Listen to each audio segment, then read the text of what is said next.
So on a Sunday afternoon in August in 1978, I was sitting on the couch with my dad doing what we did most Sundays. I was watching a football game. It was the Oakland Raiders, my Oakland Raiders, against the New England Patriots. And I remember this game still because of the play that I'm just about to show you. I apologize in advance for the terrible resolution on these images. If it's any consolation, this was pretty much what it looked like back in 1978 on a Zenith television. What you're seeing here is Patriots quarterback Steve Grogan. He throws the ball over the middle to his star wide receiver, Darryl Stingley. Stingley leaps for the ball. It's just out of his grasp, and as he comes down, he is leveled, and I mean leveled, by Jack Tatum, the cornerback for the Oakland Raiders. I remember my initial reaction to this play, which was, to be honest with you, unmitigated joy. When your favorite player is Jack the Assassin Tatum, this is exactly what he's supposed to do. He's supposed to level the opposing player. What happened after that was that, as you can see, Stingley was lying on the ground, and it was quite apparent. I remember seeing this as a kid. His legs were just bent kind of grotesquely, and no matter how much he was attended to by the medical staff, he was not moving. And I remember what happened a couple of hours later when I was told that Stingley was paralyzed for life. My reaction was one of terror. I wasn't concerned about Stingley or his family especially. I was terrified as an 11-year-old kid that they would now have to stop playing football, that the adult world would have to shut down football, because there's no way you could have a sport where a kid like me could sit in front of a TV next to his dad on a Sunday and see a man paralyzed for life. Of course, that is not what happened. The game kept being played. The NFL juggernaut has rolled on. And what's most important here, folks, is I kept watching. For the last 4 decades, in fact, I've been a devout fan of the Oakland Raiders. I have spent thousands upon thousands of hours thinking about the team, trying to find a bar in which I could watch a game in which they almost inevitably lose, heartbreakingly often, to the New England Patriots. And I'm hardly alone in that. At this point, football is the most popular sport in America by a factor of 5. It's 5 times more popular than baseball. It's probably 5 times more profitable as well, if you combine pro football, college football, high school football. But it's not just the biggest sport in America. It's the biggest thing in America. There are more people who watch the Super Bowl than vote in presidential elections. Millions upon millions of Americans worship every Saturday and Sunday in front of high-def football games. I think probably more than worship in church. It's certainly competitive at this point. And they spend an incredible amount of time thinking about their favorite team, pro team, college team, fantasy league team, probably as much as they spend thinking about their spiritual life. So here's the question: what does that mean? What does it mean that the central unifying narrative in our culture is a sport in which giant-muscled men, most of them African American, engage in a sport that is so dangerous that many of them wind up with brain damage? What does it mean that the leading signifier of our institutions of higher learning, the leading signifier is football? Or that we've transmuted the intuitive physical pleasures of childhood, running and leaping and jumping and catching, into this corporatized form of sort of simulated combat.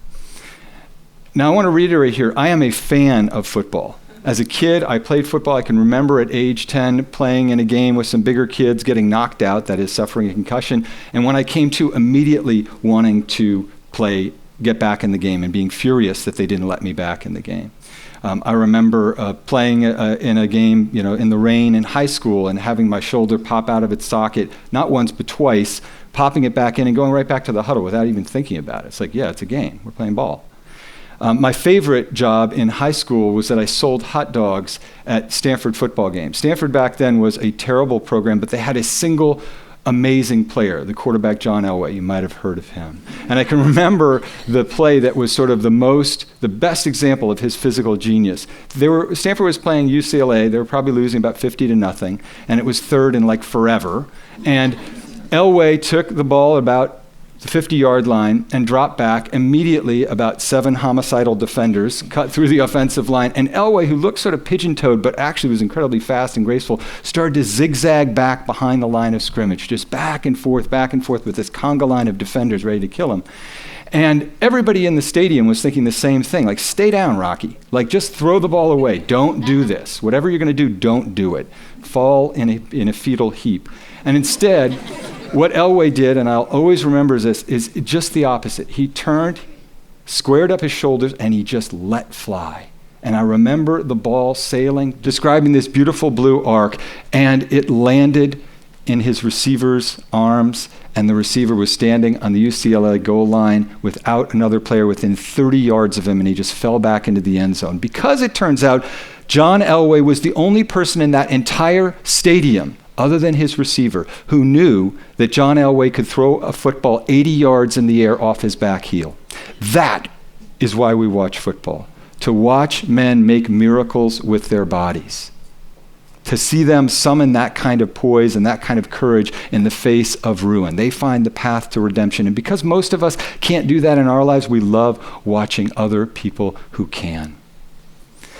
Now, if that's all football was, awesome. Pass the wings, let's do this thing. The problem is that football is not just a form of entertainment, it's also a moral undertaking. It doesn't just do things for us, it does things to us. And as it should turn out, it does things to the players as well. And you don't have to trust me on that. You don't even have to trust the medical experts. Very quietly last year in federal court, the NFL filed papers in response to a class action suit that was filed against them by 5,000 former players. And these papers included the estimates provided by the actuaries that the NFL had hired to respond to this lawsuit. And what the actuaries determined is that up to 30% of former NFL players are going to wind up with long-term cognitive ailments. That's the polite legal way of saying brain damage. Okay. Need to stop for a second and think about this. That means that in the most famous workplace in America, the one that we turn on every Sunday, almost a third of the workers in that workplace are going to get brain damage in the course of doing their jobs. And we consume that. Okay. Think about, just do the thought experiment. What if some other major American company announced this? What if McDonald's or Amazon or the US Army said, you know what? About 30% of our employees are going to get brain damage as a result of the work they do. What would our reaction to that be? Interestingly, the NFL response to this has been pretty predictable for a billion-dollar corporation. For many years, they denied that there was any problem at all. They said it was all a creation of the media. Then it became clear that it was more serious.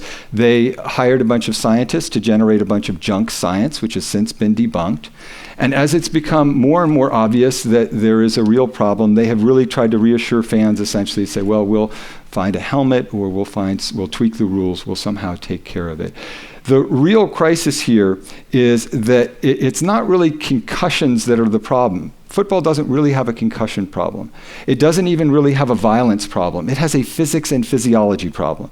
The physics is mass times acceleration equals force. The players are bigger and stronger and faster than ever before. And the physics problem is that the brain is always, in our lifetime, unless we evolve very quickly, going to be a soft organ inside the hard shell of the skull itself. And the problem isn't that a big catastrophic hits like the sort that paralyzed Darryl Stingley. What the medical research now shows very specifically is that it is the tens of thousands of subconcussive hits, those tiny car accidents that are happening inside players' helmets every single play, that they don't realize are happening, and certainly we as the fans don't realize that are happening, that are one of the central causes of chronic traumatic encephalopathy, this form of dementia that retired players keep being diagnosed with. They did a study a few years ago out in Purdue University. They were trying to figure out, well, what's the effect of concussions on high school players? After all, we can agree that high school students and college students are there to enhance their brain function. So they were worried, well, what are concussions doing to football players? So they put monitors in 24 players' helmets. They got 12 kids who had suffered concussions, and they got 12 kids who had not suffered a concussion. A control group, that is. Here's where it gets scary. What they found was that the kids in the control group showed diminished brain function over the course of the season, to the extent that a couple of them had no function in one of their frontal lobes by the end of the season. Hold on a second, think about this. These are high school students, okay? Tax dollars. They are in high school to enhance their brain function. Do the thought experiment, what if there's a gas leak in the cafeteria of that same school? that was showing that students, because of this gas leak, there was diminished brain function in the students there. How quickly would parents and school officials and lawyers and politicians descend and shut that school down? A century ago, the NFL faced, or I should say football, there was no NFL, but football as an entity faced a similar health crisis. In 1904, 28 college and high school kids were killed playing football, and the reaction was immediate. Editorial boards all across the country called for the abolition of football. A number of football programs at colleges shut down. And Teddy Roosevelt, who was the president, whose own son was hurt playing football at Harvard, once that happened, he called all the leading promoters of football to the White House and said, we got to take care of this. And they created a bunch of fundamental reforms. They created a line of scrimmage, for instance, and the forward pass. What we know of as the modern game came out of the creation of that. Now, football has subsequently become a huge business, $12 billion per year just at the NFL level. And so it's no longer just a moral problem. Now it's an economic problem. It's a money problem. This is really the big dance of capitalism. How do you get people to take pleasure and indulge in pleasures without morally interrogating those pleasures? How do you get them to eat the bacon without thinking about the slaughterhouse, in essence? And really, what the NFL is betting on is that we as fans will indulge in the American vice of cognitive dissonance, that we will see ourselves as morally unrelated to the fate of the players. But here's the deal. There is no NFL without us, the fans. There is no college football. We created the football industrial complex ourselves. And what Roger Goodell and the rest of the executives who run that corporation are counting on is the idea that we will choose to ignore that. And frankly, it's a good bet. After all, for years, I watched football even though I knew that it was very damaging to the players. And for me, that only changed a couple of years ago when I got a phone call from my older brother who said, Mom has fallen and you need to get out here very quickly. My third child had just been born, but I got on a plane, I flew to California, and when I walked into my mom's hospital room, she was really gone. There was no Barbara Almond, MD, who graduated in a class of 6 women and 70 men from Yale Medical School in 1960. The person who became a psychiatrist and later a psychoanalyst who's written a couple of brilliant books, she was gone. The old woman in that bed didn't know where she was. She didn't know who she was. She didn't know who I was. She didn't know why there were needles and tubes taped to her arms. And I remember her saying to me at one point, I am having the most terrible dream. We think of identity as being something that's related to our hearts or our souls, and the brain is just sort of this computer that takes care of the intellectual stuff. That's nonsense. We think, therefore we are. And when our brains are compromised, we start to vanish. We begin to vanish. I could not see football in the same way after I had actually come face to face with my mother's cognitive struggle. Now, lurking under all this is the question, why do we enjoy the big hits in football? And social scientists have studied this, and the reasons are complex and they're overlapping. Some of it is this effort to sort of purge violent emotion. Some of it has to do with this vicarious feeling of dominance that we like to feel, a kind of tribalism. But what's most clear is that the central thing we need to be able to do to consume football is to not see it as violence. It has to be seen as sanctioned violence. And there are a number of ways that this happens. The first thing is that we're insulated from it. The players wear helmets. They wear all this pad. They look kind of like Transformers. They don't look fully like human beings. We don't have to see their faces. We don't have to see their broken bones or the blood. And when they do get seriously injured, as we saw from Daryl Stingley, they're carted out of view, and you never have to see them again. Okay? The other thing that happens as a rule is that there's a sort of sports media and sportscasters. We view them as strategic experts, but really part of what they're there to do is kind of sanitize the game. They don't say, hey, that guy just suffered brain trauma. They say, wow, he got his bell rung, right? He's seeing stars. And that is part of their purpose, along with trying to scapegoat particular moral actors like Roger Goodell or Ray Rice or whoever it is, so that we don't have to interrogate our own relationship to the game as fans. I want to show you a second play here, and this is from last year's playoff. This is the Steelers against the Cincinnati Bengals, and if it looks familiar, it's because basically it's the same play that Daryl Stingley was paralyzed during. Now, Antonio Brown, the Pittsburgh Steelers receiver, was not paralyzed on this play. But I believe that it is impossible to watch a play like this And deep down, I think we know when we watch a play like this that we are sponsoring violence, that we're consuming and therefore sponsoring violence. And the TV stations know this as well. That's why they rebroadcast these big hits over and over and over again. That's why they have those parabolic mics on the sideline that pick up every bone-crunching decibel of those hits. And that's why in a stadium, when there's a big hit, you hear this immediate limbic reaction from the crowd. They go, ooh, you can hear it. Now, it turns out that I was not the only person who saw this play, and as much as I'm reluctant to do this, I now have to tell you that there was somebody else watching this game, Donald Trump, the presumptive nominee for the Republican Party for president, and here's what he had to say the next day about this play and this game that you're watching right now, okay?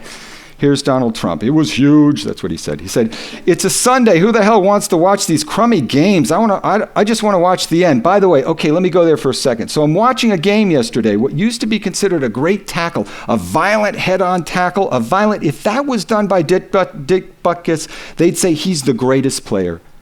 If that were done by Lawrence Taylor, it was done by Lawrence Taylor and Dick Butkus and Ray Nitschke, right? Ray Nitschke. You used to see these tackles, and it was incredible to watch, right? Now they tackle, head-on collision, head-on-head collision, 15 yards. The whole game is all screwed up. You say, wow, what a tackle. Bing, flag. Football has become soft.